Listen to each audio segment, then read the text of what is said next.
Hello, welcome to Off the Shelf Reviews. I got the key, I got the secret, I got the key to another way. And I'm Gary, and today we're going to review and discuss The Skeleton Key, which came out in 2005, directed by Iain Softley. Iain, why don't you give us the synopsis? Well, the story follows Caroline, played by Kate Hudson, who is a trainee nurse. She's just taken on a job to stay in a house in the swamplands of New Orleans to take care of Benjamin, played by John Hurt. Benjamin lives in this house with his wife Violet, but as Caroline starts to investigate, there might be something dark and sinister being put onto Benjamin by Violet. This is from the same director as K-PAX and Hackers. Nice. Both very good films, in my opinion, especially for the time. I think K-PAX probably stand up today for repeat viewings as well. Yes. Especially with the performances from Kevin Spacey and Jeff Bridges. And I think it's interesting that this director doesn't really have a large collection of work. He sort of does a few films sort of every couple of years. Yeah. And Skeleton Key, when it came out, it was quite a big success in the box office. I think it grossed $93 million worldwide. Nice. And critically, it was sort of fairly well received. There was quite a few detractors just saying that this is a paint-by-numbers horror film. Yeah. But in all honesty, I think that there's enough material in this film to actually warrant watching.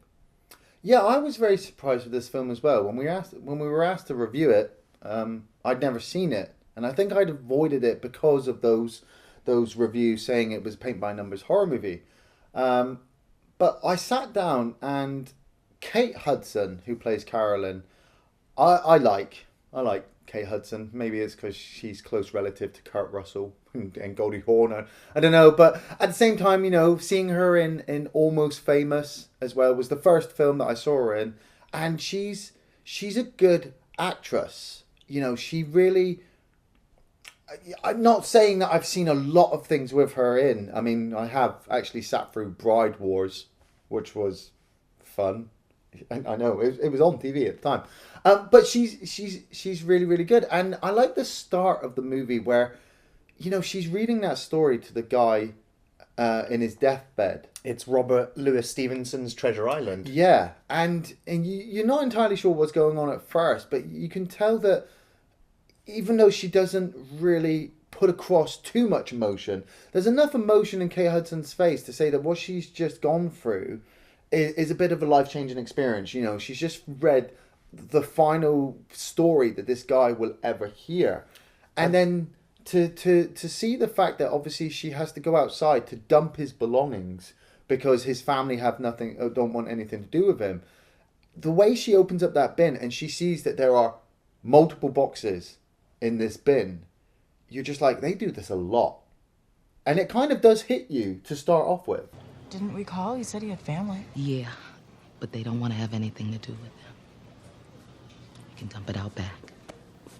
It does, because you realise that, yeah, all these people that have passed on, nobody's there to claim any of their belongings or pay their respects or you know, or do anything. It's kind of like put them in the skip and that's it, they're forgotten about. And, you know, her friend says to her, it is a business after all. Yeah.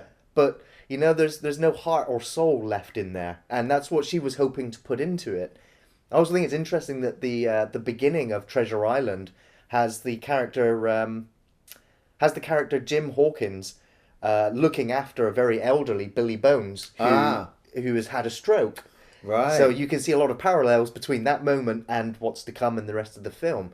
But what I like about the Caroline character is that, you know, we find out that her father had passed away a few years ago. Yes. And she's dealing with the fact that she had a loving relationship with him, but something happened and she left. And then when she found out that he was ill, she never went back until after he had passed away because she believed she had more time. Yeah.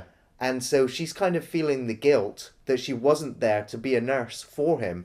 And so in a way, she is now nursing all of these other elderly people to try and overcome that guilt, really. Yeah, to fill the void that she never had with her father while he was passing.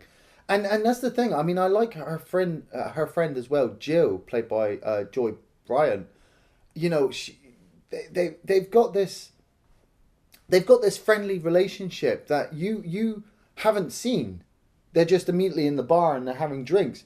But like I said, Kate Hudson and Joy Bryant were such good actresses. I got the feeling that they had been friends for years. They'd been living in New Orleans, where the film is set, for many years. So it kind of just sucked me right in. You know, I'm like, okay, let's go with this. Caroline sees the advert to go to the Devereaux house out in the swamplands to take care of Benjamin Devereaux.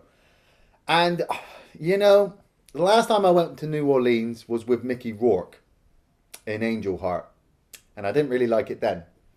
You know, and now I'm in New Orleans with Kate Hudson, and immediately I'm just like, get out there now. You know, I've got nothing against New Orleans, you know, but there's a lot of crazy shit going on there, you know. And the way she heads out to swampland, I started to, you know, part of me was like, the background's really nice, you know. Just when she's driving along that stretch of road and you've got those two people pushing the pram, I was like, are those actors or is that just somebody they passed on the day? You know, the derelict gas station that she has to stop at. It just seems out of place as a set, but then in my mind I'm like, I've seen pictures of New Orleans and these places do actually exist. So this could all be real to me. And then when she gets to the house, I looked at that house and I was just like, I don't like it. I don't like it. It's the famous historic Felicity Plantation. It's located right next to the Mississippi River, as you said, in Louisiana. Right. And yeah, it looks old. It looks like its best days are long past. Yes. And we get introduced to Violet Devereaux, who is the wife of Ben. And she's the one who's put the ad out to look for somebody to help her look after her husband, who has had a stroke. We're also introduced to Peter Sarsgaard, who plays Luke Marshall, and he's sort of the lawyer. He's handling all the paperwork. Yeah. And I like the early scenes he has with Caroline. He's sort of explaining to her, like, look, you know, Miss Devereaux can be problematic. Yeah, she's old South. Definitely, yeah. And obviously you're kind of an outsider, so she might not warm to you immediately, but, you know, if you do the hours and do the work, she'll take you in. And you can just see this uneasy relationship building between Caroline and Violet. I loved that. You know, you've got John Hurt playing Benjamin. He says about 3 words in this film. Right. Maybe a whole line at one point. It made me think, why did they hire John Hurt Because for this role? Fucking fabulous, mate. Well, I mean, I know he is. He was just sat there as a stroke victim, and I bought it. I immediately bought it. The look on his face, just the way he was. He was numb, and it drew me more in contrast to Gena Rowlands playing Violet, who is always talking about our garden, always talking about our house, always talking about the history, you know, always going up against Carolyn. You along with the ride with Carolyn are like, what am I getting into? I've got this guy who can't say anything and I've got to take care of him. And I've got his wife who's just everywhere. You know, she says at the beginning, you won't understand this house. Nobody does the house cleaning except me. You're here to take care of my husband. Don't do anything else. And you're just like, okay, do I really want to be here? Do I want to work here? Oh, let's just go with it. And then Carolyn starts to notice those little things. Where's all the mirrors? Oh, they're up in the attic. We don't use them because we're old. She chalks it down to the fact that, yeah, you know, old people don't like looking at themselves in the mirror. Yeah, but I'm like, no, people have to have mirrors. You can't walk around and have... The thing is, you've got those little marks on the wall where the mirrors have been, and you can see that the mirrors were there for a while, and they've been taken down, so you've just been left with that stain. I was like, that's not normal. On top of the fact that fucking house is creepy as fuck anyway. Just, oh, you know? And so we get to the film's title, where Violet gives Caroline the skeleton key. This will open every door. This one is yours. I have mine. And it's not long before Carolyn starts exploring this creepy old house. She soon makes her way up into the attic. And of course it looks like any ordinary creepy old attic. Yeah. Until there's a strange rustling and knocking at the back of the room. I was sat there and I was like, that's a rat. It's a rat. It's got to be a rat. And I was pleasantly surprised when it wasn't. It was nothing at all. Although some people have theorized that it may have been Ben rattling to get her attention to that room. Well, yeah. Well, you got the door, haven't you? The door seems to be just just going in and out just a little bit. It's like somebody is on the other side of the door trying to pull the handle. Yeah. And so Carolyn's like inquisitive. Now, this is the part in my mind of any horror movie. I'm just like, just get your shit and go. Okay, she's asked you to go get these plant seeds.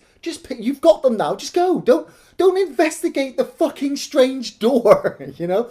But you've got to go with that because of the film. And I liked that way that she's going up and she's trying the key, you know, and she's just feeling uneasy.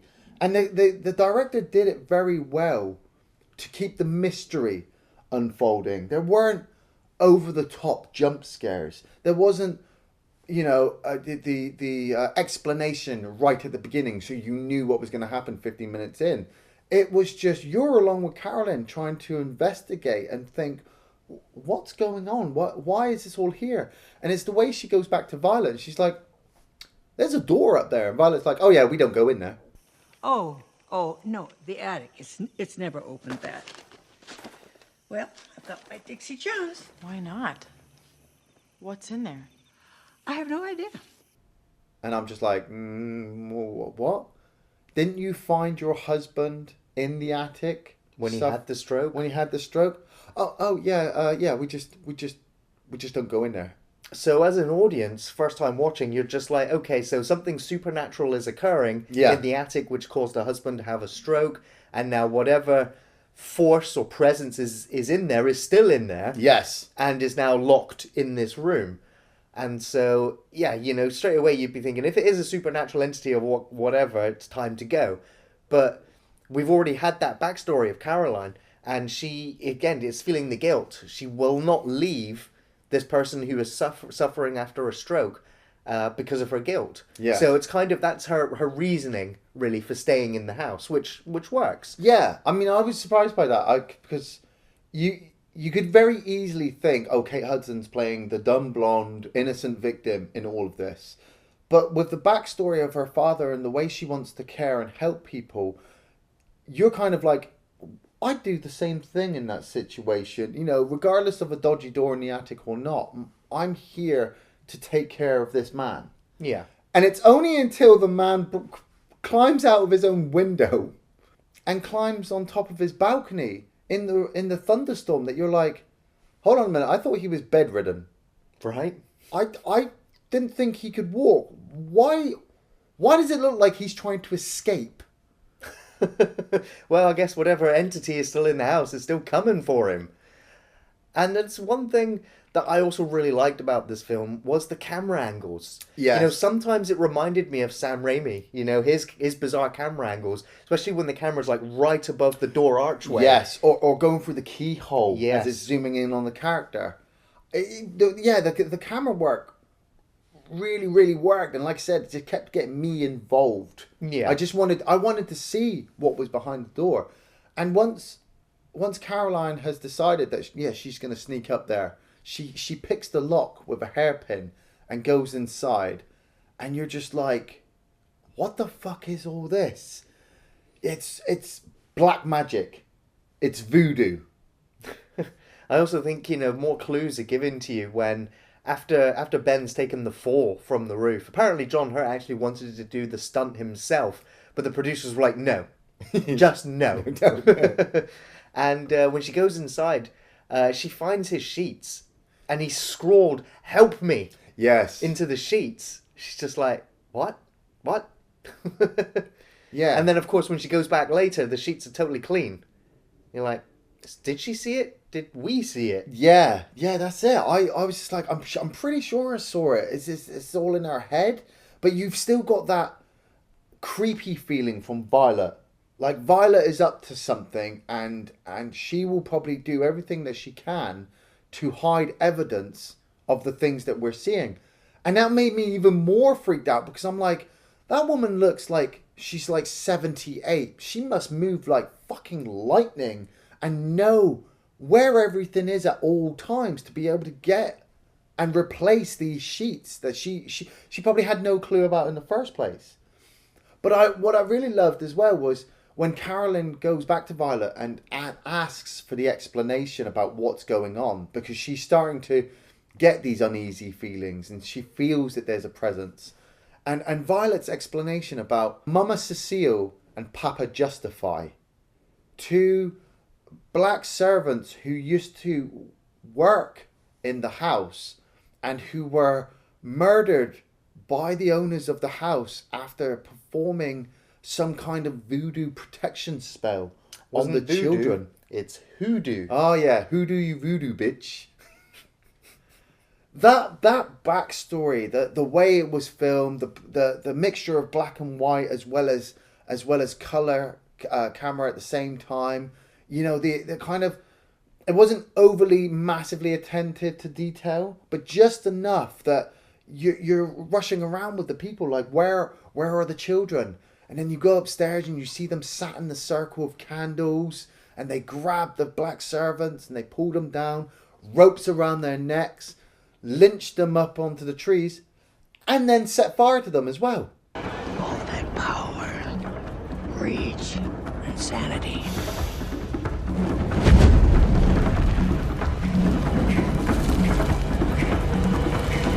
Damn. Yeah. Damn. And Violet explains to Carolyn, like, they are still in the house, so we just don't mess with that room. And they soon explain that the ghosts of Mama Cecile and Papa Justify appear in those mirrors as ghosts. That's another reason to hide all the mirrors. Yeah.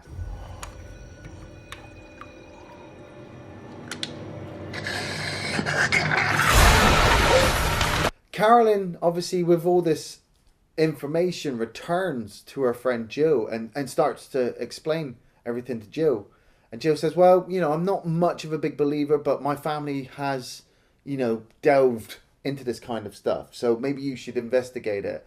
And so you're following Carolyn's investigation about all the different things and magical, I suppose, magical knowledge that the people of New Orleans have grown up with over time. The whole, I mean, hoodoo still, it definitely has its groundings in reality. It's a real thing. And it came from the transatlantic slaves that came over to America and sort of merged their spiritual kind of hoodoo magics with that of the Native Americans.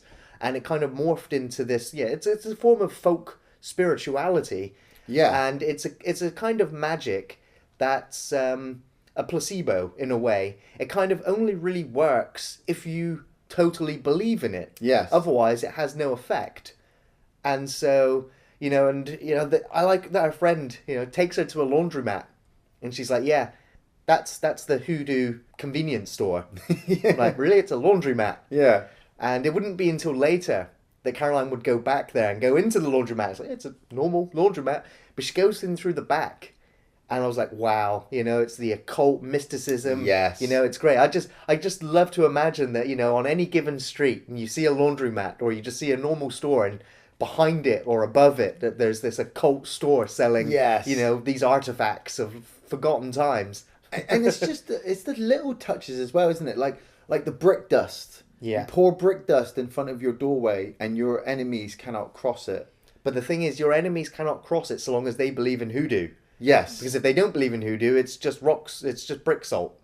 Yeah, but obviously, with everything else on top, the bone charms and I mean, you see that body in the attic with the sealed up mouth and the sealed up eyes. I'm not much of a believer in all the magical mysticism of the universe. I'm a god anyway, so it doesn't matter to me. But when you see these things, your mind goes, shit, that's in your face. How can you not believe it when it's right there in your face? And so Carolyn starts to understand and believe that maybe Ben has been put under a magical spell by Violet. And so goes out of her way, like you said, back to the laundromat to speak to the owner to find out what she can do to try and help Ben break out of this power. Now, like we said, Carolyn didn't have much belief at the beginning, but I think the belief started to set in, especially when she's got that bowl of water and the candle. She says, I still don't believe in this. And at this point, I believe she doesn't. Yeah. But she knows that, or she believes that Ben solely believes in hoodoo. And so if she performs it and he believes in it, that it will actually be effective. Yeah, and that way that she explains it as psychosomatic. Yeah. Where obviously, you believe the injury is debilitating you and that's it. But there's actually nothing wrong with you. But you believe. And so as the audience, the same feeling I had when I watched K-PAX by Iain Softley, you get drawn into the story and you start to question what's real and you start to believe what might not be real is actually real. Yeah. And, throughout the film, she's been feeding Ben these remedies from Violet. And towards the end, she starts throwing those remedies away. Yeah. And soon John Hurt's Ben is able to speak. And he screams at her to get him the hell out of there. I'm like, right, yeah. It makes sense now. And so, you're looking at Violet and you're like, yeah, you're the bad guy. You're the one that's causing all of this pain. Yeah. Why are you doing this to your husband? Apparently you were soulmates. Now, before we get into the ending, we have to obviously put up a spoiler warning for those of you who haven't seen the film. So, if you haven't seen The Skeleton Key, I suggest you go and watch it now and then come back because we are about to talk about the ending. So it's kind of, this is what the whole film's been building up to, is just to try and escape and to get Ben out of the house. Yes. And there's that great tense moment where she's sort of having dinner, Violet. Oh, and, yes. And Carolyn, yeah. And she's poisoned all of the sugar cubes. Yes. And she's like, won't you have sugar with your tea? She's like, no, I don't think I'll have any today. I'm like, but you always have sugar in your tea. Like, yeah, but not today. And I like the way that Violet's coming back like, you haven't eaten your gumbo. I made that specially for you. And Carolyn's like, I'm not hungry. And just the camera on that table shot with them facing against each other. It's like they've both poisoned each other. But neither of them are going to eat or drink anything. It's like the battling of minds because the lights go out as well. And Carolyn's like, was that the ghosts? And Violet's like, well, I sometimes believe it could be this and it could be that. And I'm like, Carolyn, you got to get the fuck out of here. Seriously, you got to get. I know you're waiting for Ben, but I think Ben's a lost cause. Let's just get the fuck out of here. And Violet is distracted to go get some candles after the lights go out, and Carolyn just pours the rest of the knockout drug, chloroform, I think it is, into her drink, and just knocks Violet out. As soon as she's out, Carolyn is up the stairs. She finds the mystical spell underneath Ben's bed. She grabs him and chucks him in the wheelchair and starts trying to get him out of the house. But the front gates are locked. Right. So she wrecks it with her car. Yeah. And still doesn't get out. So she ends up coming back around to the house. And I think she goes into the greenhouse. Yeah. And she manages to stash Ben in there and covers him in a sheet. And she's like, I'll come back for you. Yeah. Jumps in a boat. She's down the river. And she's over to Luke's place. And she goes in and she says, Luke, Violet tried to kill me. You know, I know something's going on. I don't believe this. But something is really bad there. We need to get Ben out. And throughout the movie, you've just been like, yeah, come on, Luke. You're the good guy. You're supposed to come in and save her and all this. And why is he strangling her? Why is he strangling her? And you've just seen Caroline come across her own pictures. Luke has been stalking her, observing her. And you're thinking, what the fuck? Well, there was plenty of giveaway signs that there was something quite not right with this character, especially when they go to, the blind lady's house. Yeah. And the brick the brick dust is there, and he's sort of reluctant to step through. Yes. And I'm just like, that the film has just told you right there and then There's something not right about you him. can't trust him. Yeah. And so when he turns to be another villain in the film, I was like, so was he the bad guy? Maybe Violet was innocent, and the film was just tricking us into believing that she was a monster as well. Is there money involved? Are they trying just to kill Ben off to get something? Because part of you still doesn't want to believe that there's black magic voodoo involved, because, well, you know, that's just crazy thinking. When he finally gets Carolyn back to the house, to Violet, it's just this mad chase. You know, Violet's going out to the greenhouse to find Ben because they need to deal with him.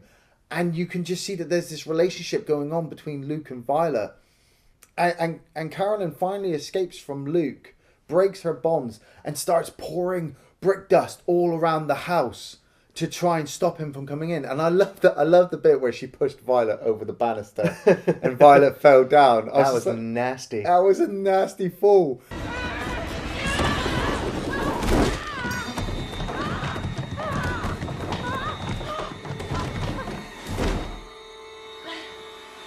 And it's the way that she comes back to Carolyn and she's like, I think you broke my legs, child. And you're like, what the fuck? Carolyn gets this dust blown in her face, manages to call the police, but you can see that the dust is starting to have a kind of weird effect onto her. So she finally races all the way up to the attic, and somebody has set up a bunch of fucking candles. You ever see lit candles anywhere, okay? In a fucking circle or in a square or just fucking anywhere in the house, you blow them out. You don't do anything until you've blown out those candles. Lit candles do not mean it's a good thing. Ever. What? Seriously. Hellraiser, the Skeleton Key, if you see lit candles just arranged in a particular fucking formation, just start kicking the shit out of them, because she steps into the middle of the candles and pulls out the spell of protection that she stole from Violet. And you can see her quickly, before the dust takes effect, start to put the spell into full effect. And, you know, she is now full belief into this to try and help protect her from Luke and Violet until the police can get there. And then Violet comes up to her and says, where'd you get that spell from? And who exactly gave you that spell? All that circle protects is you from leaving it. And you're like, what? And she pushes that mirror towards Carolyn, and you see you see the child from the flashback. You see Violet's image, and you see Mama Cecile. And it dawned on me then, even though I spoke this for myself before I watched the film, the mystery kind of erased it for me. It dawned on me then that Luke, the real Luke, is in Ben's body. Papa Justify is in Luke's body. Violet is lost. She's in a mirror somewhere. And Mama Cecile is in Violet's body. And now they are taking the younger Carolyn so that they can live a bit longer.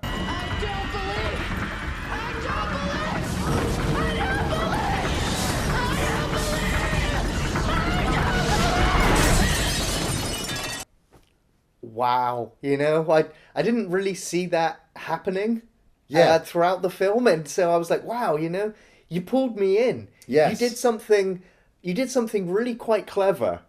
And I want to give the film credit for the fact that the spell would only be effective, as with hoodoo, if you fully believe. Yes. And as the film's going on and the mystery is sort of unraveling, as an audience, you eventually go, okay, hoodoo is real. Yes. And so does our main character of Carolyn. She eventually believes that it's real and uses it to protect herself, again with the brick dust and the spells. And so she believes. And now that the spell to transfer consciousness into her will work because she believes. And so in the end, she stood there going, I don't believe. But you're stood in a spell that you've created. Yes. You know, everything has happened to make you believe. And so now you lose. No. there, Caroline. Yes. And it's a great sequence. I loved all the mirrors, the way it worked. You know, it might have been just a little bit over the top, but I think it played out really well. And so while she's in her body, she just says, you know, it's so much harder now to get folks to believe in hoodoo. It's going to be much harder to continue this process in order to have, you know, a sort of eternal life. Yeah. I also think it's quite horrific when you think about the lynching and the burning of Cecile and Justify. Yes. Because it was the consciousness of the children in those bodies. Yes. It's just like, wow. Yes. It's the way as well that Carolyn, well, Mama Cecile in Carolyn's body turns and goes, I told you I wanted a black one this time. And Luke with Papa Justify, because obviously they originally they are black. Papa Justify says to Carolyn, he says, yeah, but you know it's not, that's harder to do. Because they do believe it, they hear all the stories, and they are avoiding us. Yeah, and you're just like, but Caroline's friend has turned up, who is a black actress. Yes, and I was just like, well, maybe they'll go for her next. Yes, you know, that's the scary thing. You're like, who's next?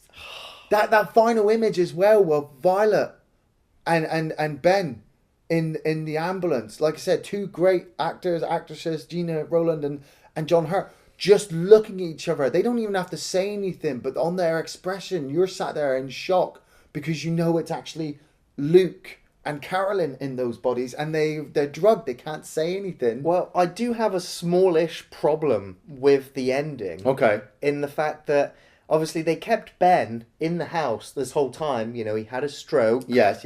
And she's forcing him these remedies. Yes. Which is keeping him paralyzed so that he can't move and speak. Yeah.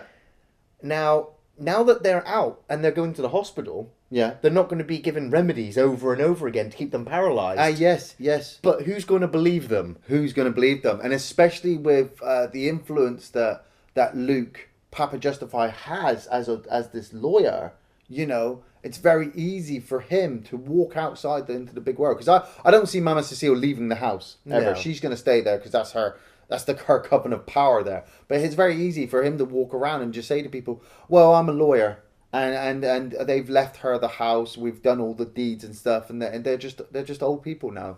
You know, they believe in this magic stuff. It's not real. Evil laugh kind of thing. Yeah, there's definitely a lot of material there left for a sequel.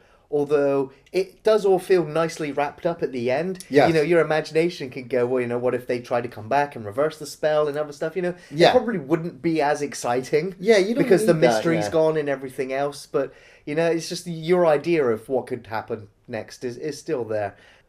You know, I have quite a few memorable scenes in this film. I like the nightmare sequence. When she wakes up and after having her mouth and eyes, you know, completely sensory deprived. Yes, yeah. Was a great moment. I loved the laundry, the hoodoo house. Yeah. You know, just all of the different spells and mystic things on the side, and just love that set. Just love the idea as well. And of course, the ending is so memorable and so impactful that even after the film's finished, sort of the story and the resolution will kind of linger and hang on to you for a little while afterwards. Yeah. My favourite scenes, the first one was when you first listened to Papa Justify's record. Oh man, it was unsettling. You know, you've all heard the stories of turning a record backwards and hearing the words of Satan and stuff like that. Didn't need to do it in this one. It literally just played and you just sat there listening to it. And it's that part where she sat in her apartment before her friend comes back, and the look on her friend's face like, what are you listening to? Take me from the dry dust, break me from these chains, bring me from the devil's house, take me. I don't like it. You shouldn't be listening to that. And the record is like a focal part of the story that you hear it a couple of other times in different locations, and it just sat uneasy with me. I loved Violet's explanation about the history of the house. I think that was the first time I started to question really what was going on, because I sat there and I'm like, that's a lot of detail. How did you know all that? The other owners, yes, could have given you that information, but you're telling it to me like you were there. It's really open, and yeah, the flashback itself was brilliantly filmed, and I liked the way it was sort of sped up footage and the jump cuts. Yeah. Usually edits like that I get a little bit annoyed with them. I'm just like, oh, it's a bit jarring and it's just shaking everywhere. But it kind of really helped the frenetics. It put you in the mindset of the parents of that house. Yes. That had just stumbled across their children undergoing this ritual. Yeah. And so you'd freak out, and of course the right racism at the time as well. Yeah. It's shocking, but of course is the linchpin then for everything that comes after that flashback. I also loved the sequence with Violet and Carolyn sat at the table. You know it's like a powder keg ready to explode, and at the same time they have both. I felt they had both poisoned each other so that they could do whatever they needed to do, and you're just waiting for who's going to, eat or drink first. I do recommend The Skeleton Key. I wouldn't say it's a horror movie. There's no major blood, guts, gore, killer running around trying to murder anybody. I'd say it's a paranormal mystery about it. Kate Hudson, she is awesome. Gena Rowland, John Hurt, Peter Sarsgaard, they are all brilliant actors in this film. The locations really set the pace of the movie. The camera work was really good, and it just, maybe it's just Iain Softley's way of directing. He gives you little tidbits over and over and over throughout the film until you get to the end of the film and you go, right, I get it all now. There's not just a load of it right at the start or halfway through. It's a mystery, and you've got to go along with it and try not to believe too much. Yeah, once the film's finished, it's cool to look back over it and then go and see all of the things that Violet had set up in order to help Caroline believe in hoodoo. Yes. And it's like, the help me written on the sheets. Did Violet do that? Yeah. And then place it there for her to find. Yeah. So it wasn't really Ben that was doing that. It's like, there's all these little things that you just go that were all built up in order to help her believe in what's going on. It's just, yeah. It's not as great as revelation as, say, The Sixth Sense. Yeah. But it's still very effective. The whole film, I loved the bizarre and creative camera angles. That it was well produced. It was great in places, but overall the pacing sort of dropped a little bit. But the mystery and the suspense sort of kept it going. Yeah. So that I would recommend Skeleton Key. I went into the film with little to no expectations, which perhaps maybe enhanced my viewing pleasure of the film.